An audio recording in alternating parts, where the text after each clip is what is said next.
नाज़ो अपनी नफरत और हसद में इस कदर अंधी हो चुकी है कि मरियम की तकलीफ और दुख इसे बिल्कुल महसूस नहीं होते। परवेज़ की तल्ख बातों के बाद से नाज़ो के दिल में ये वहम बैठ गया है कि मरियम रफ्ता रफ्ता इस घर की मालिक बन जाएगी और फिर उसकी अपनी इज्जत खाक में मिल जाएगी। यही ख्याल इसे पागलपन की हद तक बेचैन कर देता है और वो हर वक्त मरियम को नीचा दुखाने और नुकसान पहुँचाने के तरीके सोचती रहती है। एक दिन मरियम तन्हा बावर्ची खाने में चाय बना रही थी। इसके चेहरे पर थकन और तन्हाई के साए नुमाया थे। इसी दौरान नाज़ो आहिस्ता आहिस्ता अंदर दाखिल होती है और मरियम के ख्यालों में गुम होने का फायदा उठाते हुए खोलता हुआ बर्तन इस पर उंडेल दे। मरियम एक खौफनाक चीख मार कर पीछे हटती है। इसका हाथ बुरी तरह जल जाता है, लेकिन नाज़ो के चेहरे पर रहम की कोई झलक तक नजर नहीं आती, बल्कि वो तंजिया लहजे में कहती है, मरियम, मेरी नफरत की गहराई का तुम कभी अंदाजा भी नहीं लगा सकती। शुक्र करो अभी तुम्हें मुकम्मल तौर पर जला कर राख नहीं किया। मरियम जो दर्द से कांप रही थी सब्र से जवाब देती है, नाज़ो, इस दिन से जो जब तुम मुआफी मांगने के भी काबिल न रहोगी, अल्लाह का इंसाफ बेहद बड़ा है। ये अल्फाज नाज़ो के दिल पर तीर की तरह लगते हैं और वो तैश में दरवाजा पटक कर किचन से निकल जाती है। मरियम लरसते हाथों के साथ अपने जलते जख्म को संभालती है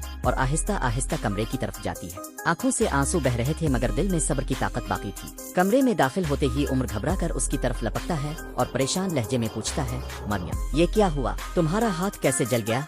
मरियम लम्हा भर को राख कर सोचती है मगर नाज़ो का नाम लेने की बजाय धीरे से कह देती है, चाय बनाते हुए हाथ जल गया। उम्र की आंखों में पशेमानी की झलक उभर आती है। वो नरमी से मरहम लगाता है और भराई हुई आवाज में कहता है, मरियम, मुझे मुआफ कर दो। मैंने तुम पर बहुत जुल्म किया, लेकिन अब कभी तुम्हें अकेला नहीं छोड़ूंगा। तुम्हारा भाई हमसे जुदा हो चुका है मगर मैं जिंदा हूँ और तुम्हारी हिफाजत करूंगा। ये अल्फाज मरियम के दिल पर मरहम का असर डालते हैं और उसकी आंखों से आंसू बह निकलते। तो नाजरीन, आपके ख्याल में क्या उम्र वाकई नाज़ो के सामने डटकर मरियम का सहारा बनेगा? नाज़ो की साजिशें एक बार फिर उनके रिश्ते को तोड़ देंगी? अपनी राय कमेंट्स में जरूर तहरीर कीजिए।